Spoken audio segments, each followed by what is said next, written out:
Baik, Assalamualaikum warahmatullahi wabarakatuh. Kembali lagi bersama Adnan di sini. Mari kita belajar IPA. Oke, hari ini kita akan melanjutkan pendalaman tentang materi magnet. Hari ini ada dua hal yang akan kita bahas. Yang pertama induksi elektromagnet. Yang kedua tentang gaya Lorentz, gitu ya. Langsung saja kita bahas induksi elektromagnet. Sebelumnya kalian juga sudah tahu bahwa bumi adalah magnet berukuran raksasa atau berukuran besar. Karena magnet berukuran besar, berarti bumi memiliki kutub magnet. Kutub magnet ini berbeda dengan kutub bumi, gitu ya.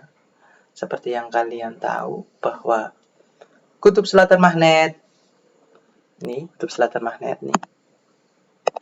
Kutub selatan magnet berada di kutub utara bumi dan kutub utara magnet bumi berada di kutub selatan. Itulah mengapa kompas kalau dalam keadaan normal itu jarumnya mengarah ke kutub utara bumi. Kenapa?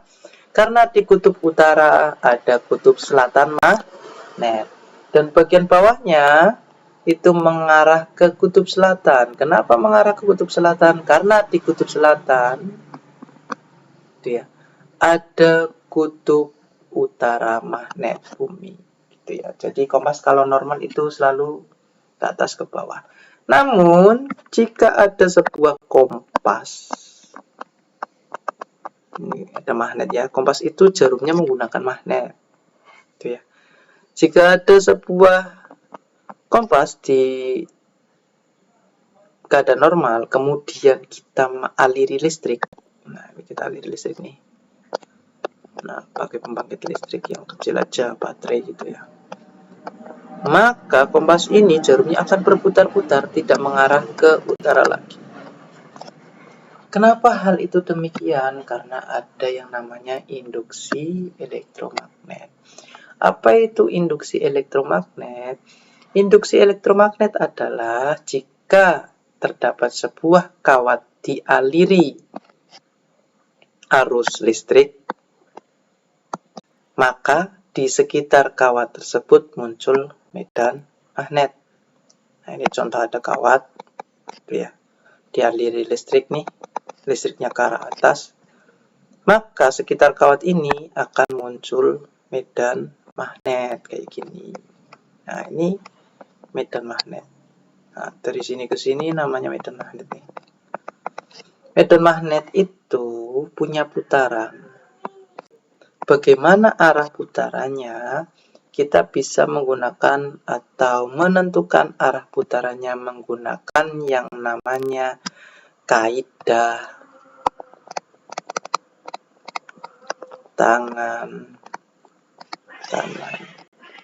Jadi tangan kanan kita itu bisa digunakan untuk menentukan arah medan magnet, gitu ya.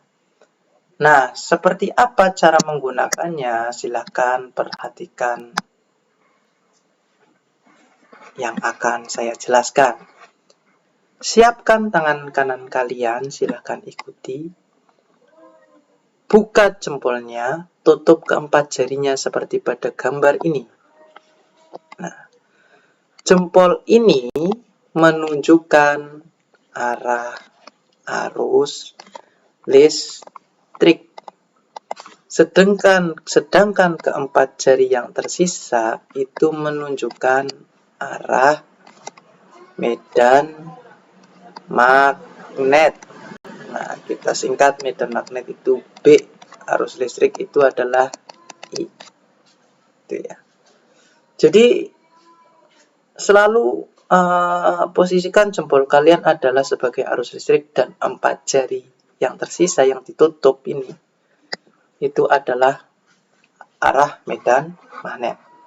Nah, sekarang Pak Flan akan berikan sebuah contoh untuk menentukan arah putaran medan listrik gitu ya. Nah, sekarang coba kalian ikuti dan dengarkan baik-baik instruksi dari Pak Afnan. Kita akan menggunakan kaidah tangan kanan. Oke, yang pertama, soal yang pertama. Ada sebuah kawat, ini kawat, dialiri arus listrik ke atas. Bagaimana dengan arah putaran medan magnetnya? Nah, siapkan tangan kanan kalian untuk menentukan arah medan magnetnya. Siapkan tangan kanan kalian. Buka jempolnya. Kemana jempolnya diarahkan sesuai dengan arah arus listrik? Kemana arah arus listrik? Ke atas. Maka jempol tangan kanan kalian arahkan ke atas. Sudah? Kemudian 4 jari kalian tutup. Nah, atau kalian bisa menggunakan ballpoint. Tangan kiri pegang ballpoint, tangan kanan kita gunakan sebagai kaidah. Setelah itu, jempolnya arahkan ke atas, kemudian genggam ballpoint kalian dengan jempol yang mengarah ke atas. Nah, ballpoint itu kalian anggap kawat, jempol kalian anggap arah arus listrik, 4 jari yang tersisa itu adalah medan magnet. Kemana perputaran medan magnetnya? Ke arah kanan. Itu ya. Dari kanan ke arah kiri muter ke kanan. Kayak gini kan. Nah.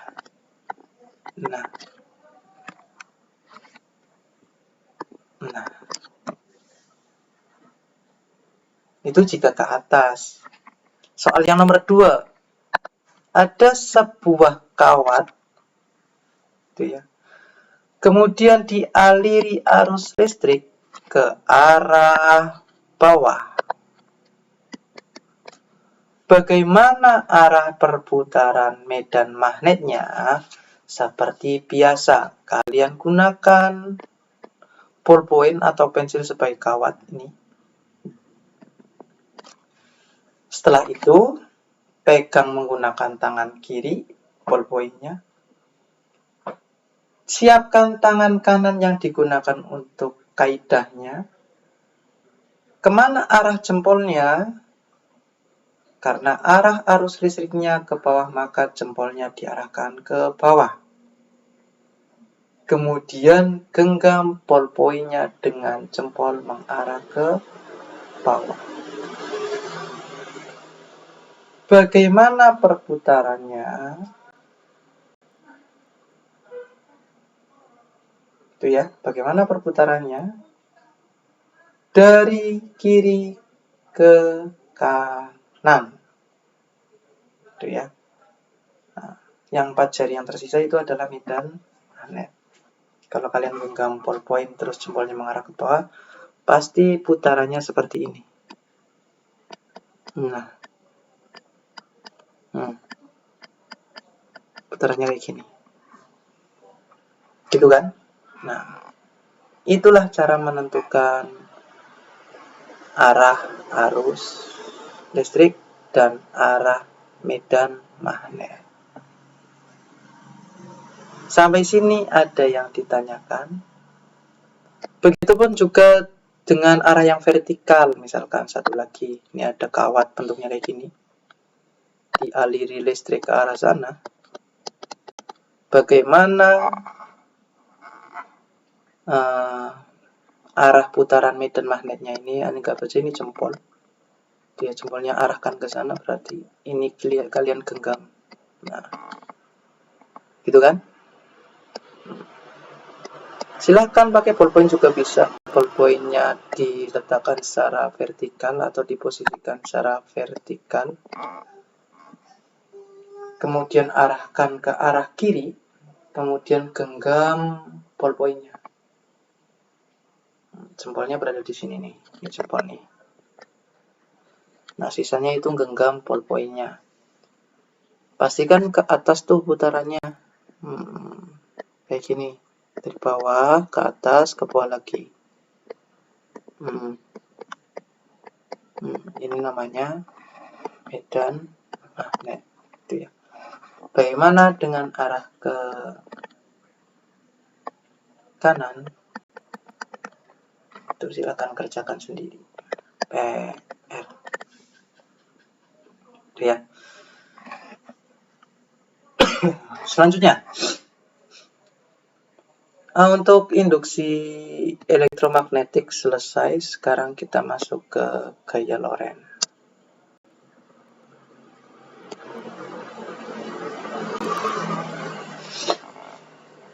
Mohon maaf nih, powernya lagi flu, jadi agak mengganggu ya.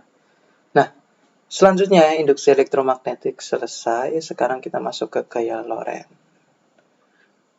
Oke, kenapa tadi kompas bisa berputar ketika dialiri listrik? Tadi kan kayak gitu ya, waktu Pak menjelaskan. Ada sebuah kompas normal, tapi kalau dialiri listrik kayak gini, dikasih baterai kayak gini, ini kompasnya bisa muter. Kenapa bisa muter? Apakah mendapatkan dorongan atau tidak? Mendapatkan gaya atau tidak? Atau muter sendiri ajaib gitu? Jawabannya adalah ya. Jarum kompas tersebut mendapatkan gaya yang kita sebut sebagai gaya Lorentz. Apa itu gaya Lorentz? Gaya Lorentz adalah jika sebuah kawat berarus yang berada di dalam medan magnet, maka kawat tersebut akan mendapatkan gaya, namanya gaya Lorentz. Contoh, jika ini ada kawatnya tak bentuk kotak kayak gini, terus di sini tak kasih kayak poros gitu ya. Nah, ini ada kawat lagi sana, terus di bawah juga ada kawat lagi sini. Nah, kemudian di sini ada magnet. Ini kutub utara, ini kutub selatan. Ini ada medan magnetnya, karena magnet pasti punya medan magnet. Nah, jika kawat ini dialiri arus listrik atau I,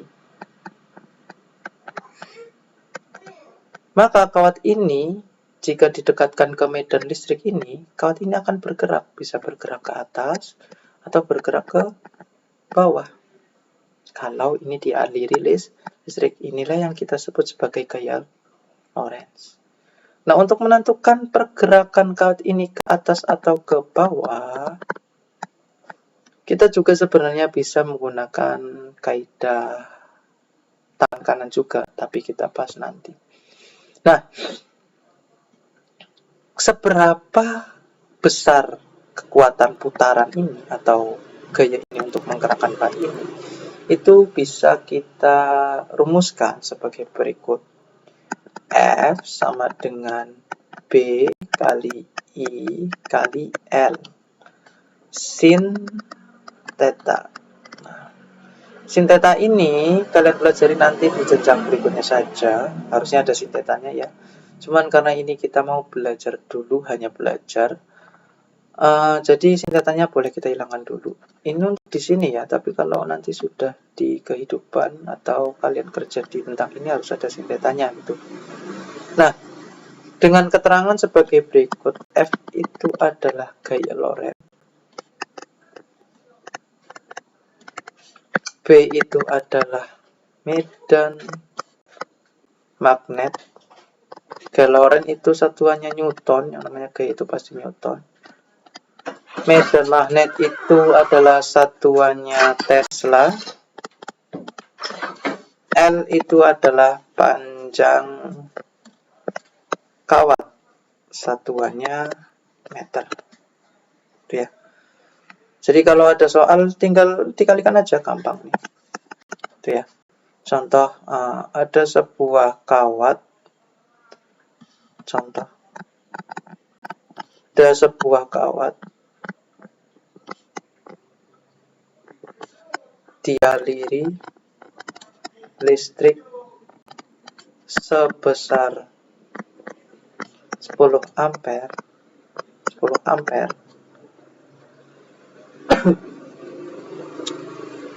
Sebuah kawat dialiri listrik sebesar 10 ampere dengan panjang kawat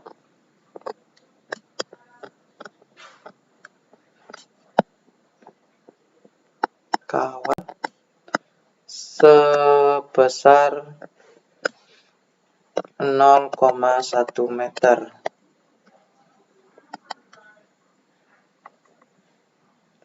Berapa gaya Lorentz yang dihasilkan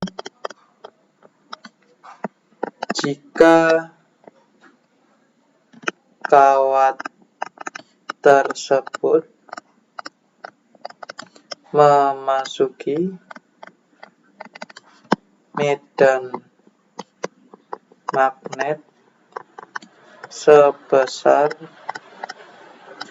1 Tesla. Nah, ini seperti biasa pakai diketahui saja. Diketahui. Dialiri listrik sebesar, berarti itu adalah arus listrik, I sama dengan 10A. Kemudian panjang kawat itu adalah L. Berapa panjang kawatnya? 0,1 M. Kemudian kawat tersebut memasuki medan magnet sebesar 1 Tesla. Medan magnet itu B, besarnya 1 Tesla. Yang ditanya berapa gaya Lorentz, berarti F. Jawab, gampang saja nih. Jawab, F sama dengan B kali I kali L. B-nya berapa? 1. I-nya berapa? 10. L-nya 0,1. 1 kali 10, 10. 1 kali 10, 10. 10 kali 0,1 berapa? 1 Newton. Ini adalah besarnya gaya yang diperoleh oleh kawat. Dah, sampai sini selesai cara hitungnya. Gampang kan? Nah, sekarang cara menentukan arah gaya, arah arus, arah medan. Kalau tadi kan gampang. Kaidah tangan kanan pada induksi elektromagnet hanya ada 2 arah yang kita tentukan. Yang pertama arah arus listrik, yang kedua arah medan magnet. Tapi pada gaya Lorentz ini ada 3 arah yang akan kita tentukan. Itu ya. 1 adalah arus, 2 adalah gaya, 3 adalah medan magnet. Nah, ini juga kita bisa menggunakan kaidah tangan kanan.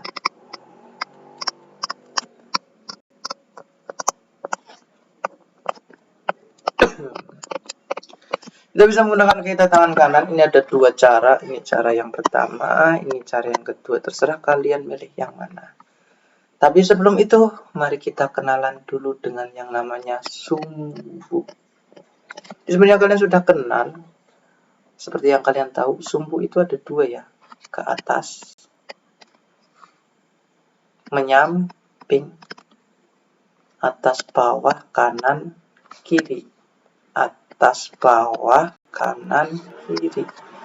Yang ke atas biasanya kita sebut sebagai apa? Y kan? Yang ke bawah disebut sebagai min Y. Ke kanan kita sebut biasanya X, ke kiri kita sebut sebagai min X. Nah, sekarang kita tambahkan lagi sumbunya. Itu ya.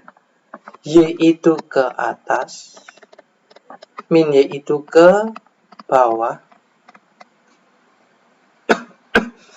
X itu ke kanan, min X itu ke kiri. Sekarang kita tambahkan satu sumbu lagi.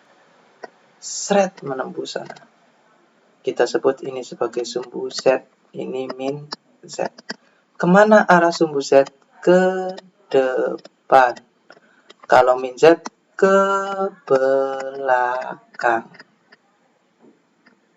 Nah, ke atas itu Y, ke bawah itu min Y, ke kanan itu X, ke kiri min X, ke depan itu Z, ke belakang min Z. Nah, sekarang kita masuk ke penggunaan kaidah tangan kanan. Langsung saja. Pak Afnan mau pakai yang ini saja, yang kedua ini. Itu ya.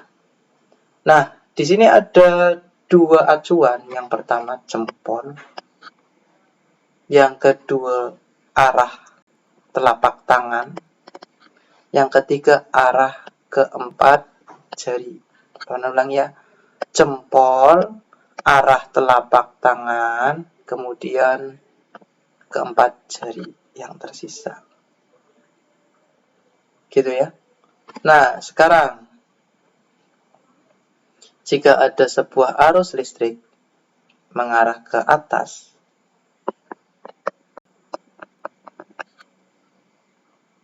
gitu ya, arus listrik mengarah kemana? Ke atas atau ke sumbu Y, kemudian medan listriknya, medan magnetnya ke arah min X, min X ya, ini ke Y, X. Kemana arah gaya Lorentz-nya? Nah, kita gunakan kaidah tangan kanan. Jempol, jempol itu kita gunakan sebagai I. Berarti kalau di sini I-nya ke arah sumbu Y atau ke atas, silakan jempolnya kearahkan ke atas. Sudah? Kalau sudah, diikuti ya. Kalau sudah, jari-jari kalian atau ini adalah medan magnet itu ke arah min X atau ke arah kiri. Nah, jempol ke atas, jari ke arah kiri. Telapak tangan itu adalah arah gaya Lorentz. Ketika kalian sudah mengarahkan jempol ke atas atau ke Y, kemudian keempat jari yang tersisa ke kiri atau min X, kemana arah telapak tangan kalian menghadap? Ke belakang atau ke depan? Jawabannya adalah ke belakang. Sini kan? Kalau ke belakang apa? Min Z. Jadi, itu ya. Jadi arah gaya Lorentz-nya ke belakang atau sumbu Z atau sumbu min Z, maaf, min Z. Lagi, jika ada sebuah arus listrik mengarah ke bawah, kemudian sama medan magnetnya ke arah kiri atau min X, ini min Y, I-nya ke min Y, itu ya. Sedangkan medan magnetnya ke arah min X. Kemana arah gaya Lorentz-nya? Sumbunya sumbu apa coba? Nah, mari kita coba. Ingat, I-nya ke bawah. Berarti jempolnya ke arah bawah. Silakan gunakan tangan kalian. Jempol tangan kanan adalah sumbu min Y, mewakili dari arus listrik. Ingat, jempol adalah arus listrik, mengarahnya ke bawah atau min Y pada soal, gitu ya. Kemudian empat jari yang tersisa ke arah kiri pada soal atau min X. Empat jari ini adalah medan magnet. Jempol ke bawah, empat jari ke kiri. Yang terakhir adalah gaya Lorentz. Gaya Lorentz diwakilkan oleh arah telapak tangan, Kemana arah telapak tangan kalian menghadap? Ke depan atau ke belakang? Ke depan.